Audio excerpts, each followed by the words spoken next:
ગઢડા કોંગ્રેસ દ્વારા પ્રદેશ કોંગ્રેસ પ્રમુખ શક્તિસિંહ ગોહિલનું સન્માન કરવામાં આવ્યું હતું।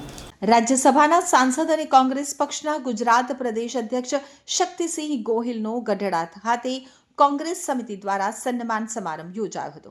કાર્યક્રમમાં કોંગ્રેસના ધારાસભ્ય જિગ્નેશભાઈ મેવાણી, પૂજાભાઈ વંશ, હિંમતભાઈ કટારિયા સહિત કોંગ્રેસના આગેવાનો ઉપસ્થિત રહ્યા હતા। તો કાર્યક્રમમાં ગઢડા નગરપાલિકાના પૂર્વ પ્રમુખ વિરકુભાઈ ખાચર તેમના ટેકેદારો સાથે કોંગ્રેસમાં જોડાયા હતા। તેમજ ગઢડા આમ આદમી પાર્ટીના 17 જેટલા આગેવાનો પોતાના ટેકેદારો સાથે કોંગ્રેસમાં જોડાયા હતા। ત્યારે તમામ આગેવાનોને શક્તિસિંહ ગોહિલ તેમજ આગેવાનોએ ખેસ પહેરાવી અને આ કાર્યક્રમમાં વડનગરના ધારાસભ્ય જિગ્નેશ મેવાણી, ઉનાના ધારાસભ્ય પૂંજાભાઈ વંશ દ્વારા ભાજપ ઉપર પ્રહાર કરી ઇન્કલાબ જિંદાબાદના નારા લગાવી ગઢડા નગરપાલિકાની ચૂંટણી જીતવા માટે સંકલ્પ કરાવ્યો। ગઢડામાં આજે અમારી એક જનસભામાં ખૂબ ગઢડાવાસીઓએ પ્રેમથી ઉપસ્થિતિ રાખી। સૌથી પહેલા એ સૌનો ખૂબ હૃદયપૂર્વક આભાર માનું છું। અનેક સમસ્યાથી ખાસ કરીને સૌરાષ્ટ્રમાં લોકો પરેશાન છે। સમગ્ર ગુજરાતમાં યુવાનો જે રોજગારી ઈચ્છે છે એમને રોજગારી નથી। ફિક્સ પગારના નામે, આઉટસોર્સિંગના નામે યુવાનોનું શોષણ। આપણો દેશ એક કૃષિ પ્રધાન દેશ છે અને ખેતીની ખેત પેદાશો માટે 2014માં જે કપાસનો ભાવ કોંગ્રેસ શાસનમાં 1400 થી 1500 રૂપિયા 20 કિલોનો હતો, એ વખતે ભારતીય જનતા પાર્ટીના નેતાઓ કહેતા હતા કે કિસાન કી આય ડબલ કર દૂંગા। એ હિસાબે ગણીએ તો આ 10 વર્ષ પછી કપાસનો ભાવ ક્યાં પહોંચવો જોઈએ? આવક બમણી નથી થઈ, ખર્ચાઓ બમણા થયા છે। અહંકારથી ભારતીય જનતા પાર્ટી ચાલે છે। કાયદાનો સદંતર દુરુપયોગ, ભારતીય જનતા પાર્ટીના આંતરિક જૂથની લડાઈમાં એક પાટીદારની દીકરી જે ટાઈપ કરતી હતી, ટાઈપિસ્ટ હતી, ટાઈપિસ્ટ પાસે તો કોઈ પણ જેને કાગળ મૂકે કે આ ટાઈપ કરી આપણને ટાઈપ કરવાનું હોય, આવી દીકરીને સંપૂર્ણ રીતે ભાજપની જૂથબંધીના કારણે પરેશાન કરવામાં આવી, જેલમાં નાખવામાં આવી। હું આગ્રહ રાખીશ અને માંગ પણ કરીશ કે માનવ અધિકાર પંચ અને મહિલા આયોગ એ ચૂપ ના રહી શકે, એમની ફરજ છે। જો હવે પોલીસ એને સમરી ભરવાની વાત કરતી હોય એનો અર્થ કે ગુનો જ નહોતો થયો, તો જેની સામે ગુનો થયો જ નહોતો એને રાત્રે પકડવાની શું જરૂર હતી? ક્યારેય હું કાયદો જાણું છું, હાઈકોર્ટમાં પ્રેક્ટિસ કરી છે।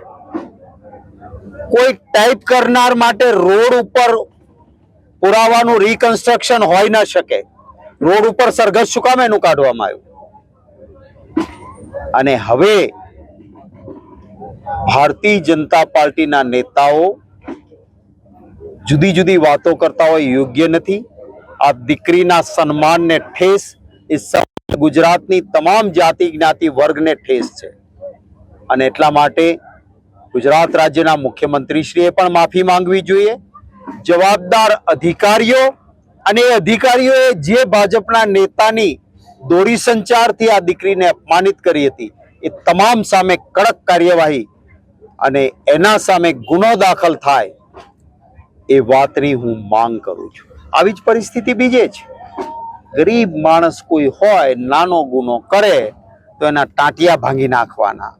તમારી વિડીયોની ચેનલમાં જુઓ તો બિચારો ઊભો રહી ન શકે નહીં, એવી પરિસ્થિતિ। આ અધિકાર નથી પોલીસને। કોર્ટ નક્કી કરે તો ફાંસી પણ થાય, પણ પોલીસ જાતે જ રાજકીય ઈશારે ગરીબ માણસના ટાંટિયા તોડે અને મોટો મોટો ગુનો કરનાર છે। આ ડ્રગ્સમાં પકડાયા, જેના ફોટા ભાજપના નેતાઓ સાથે હતા, કેમ એનો વરઘોડો ન નીકળ્યો?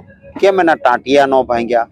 નીટનું પેપર લીક કરનારા ભાજપની સાથે જોડાયેલા લોકો, ભાજપનો હોદ્દેદાર, ના એના ઘરે બુલડોઝર ગયું, ના એના ટાંટિયા તૂટ્યા, ના એનો વરઘોડો નીકળ્યો।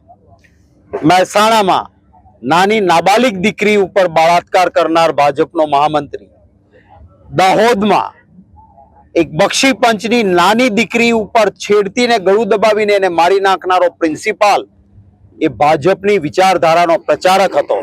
કેમ એના ટાંટિયા ના તોડ્યા, કેમ એનો વરઘોડો ન કાઢ્યો? એવા ખ્યાતિ હોસ્પિટલથી લઈને અનેક ગુનેગારો મોટા છે.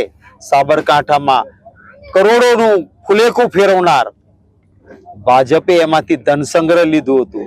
એના ટાંટિયા ના તૂટ્યા, ત્યાં બુલડોઝર ના ગયું, ત્યાં એના પાણીને વીજળી ન કપાય. એટલે આ પ્રકારની નીતિ રીતિ ભારતીય જનતા પાર્ટીની છે, એ ચાલે નહીં. એના સામે જનતાનો આક્રોશ છે. મોટા લોકોએ મોટા મહોલ બનાવીને વડોદરાને ડૂબાડ્યું.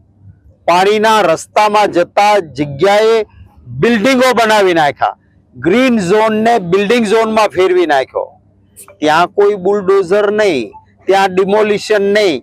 અને ભાવનગરમાં બિચારા સામાન્ય ગરીબ પરિવારના લોકો વર્ષોથી રહે છે, એના મકાનો તોડવાની વાત ભારતીય જનતા પાર્ટી કરી રહી છે. અમરેલીમાં થયેલા પત્રકાંડમાં એક પાટીદારની દીકરીને ટોર્ચર કરી રિકન્સ્ટ્રક્શનના નામે વરઘોડો કાઢવામાં આવ્યો હતો. ત્યારે હવે પોલીસ દ્વારા બી સમરી ભરી મામલો રફેદફે કરવા પ્રયત્ન થઈ રહ્યા છે. ત્યારે બી સમરીનો મતલબ ગુનો બન્યો જ નથી, તો આ દીકરી ઉપર અત્યાચાર શા માટે, તેવા વેધક સવાલો ભાજપને કર્યા હતા. સાથે જ મહિલા આયોગ અને મહિલા સુરક્ષાની જવાબદારી નિભાવતી સંસ્થાઓએ આગળ આવી ન્યાયિક કામગીરીમાં સહયોગ આપવા શક્તિસિંહ ગોહિલે જણાવી અને ભાજપ ઉપર પ્રહારો કર્યા હતા. તમે જ્યારે પક્ષ છોડો છો શું થયું કે તમે કોંગ્રેસમાં એક કારણ ન હોય, વિચારસરણી ન હોય. આમ આદમી પાર્ટી છોડવાનું કોઈ બીજું કોઈ કારણ નથી. કોંગ્રેસમાં થોડું સારું લાગે છે અને કોંગ્રેસમાંથી સારો એવો પ્રભાવ છે, કોંગ્રેસનો સારો એવો વિકાસ આગામી સમયમાં કોંગ્રેસ વિકાસ કરશે એવી વ્યથા સાથે અમે કોંગ્રેસમાં ભળીએ છીએ. આજે કોંગ્રેસ પણ અહીંયા તો ભારતીય જનતા પાર્ટીના રાજમાં પક્ષ પલટા જે થયા, ગઢડા અને તાલુકા અને ગઢડા શહેરમાંથી આમ આદમી પાર્ટીમાં અમારી સાથે જોડાયેલા 18 વર્ષના લોકો અને કાર્યકર્તાઓ 800 થી 1000 કાર્યકર્તા સાથે અમે આજે કોંગ્રેસમાં ભળીએ છીએ. ક્યાંય થયા નહોતા. આવતા દિવસોમાં આમ આદમી પાર્ટીમાં કામ નથી કરી શક્યા. કોંગ્રેસમાં કેવા પ્રકારના કામો, જે કોઈ ખામીઓ રહી ગઈ છે આજ સુધીમાં આમ આદમી પાર્ટીમાંથી અમે નથી કરી શક્યા, એ કોંગ્રેસમાંથી આવનારી નગરપાલિકાની ચૂંટણી આવે તેમાં સારી એવી મહેનત કરીને નગરપાલિકાની બોડી બેસાડીને જે કાંઈ ગઢડાના વિકાસના કામો બાકી રહી ગયા છે એ બધા તમામ વિકાસના કામો અમે પૂરું કરશું એવું વચન આપ્યું છે. નગરપાલિકાની અંદર કોંગ્રેસનું શાસન આવશે 100%. સૌથી પહેલા જનતા દળમાંથી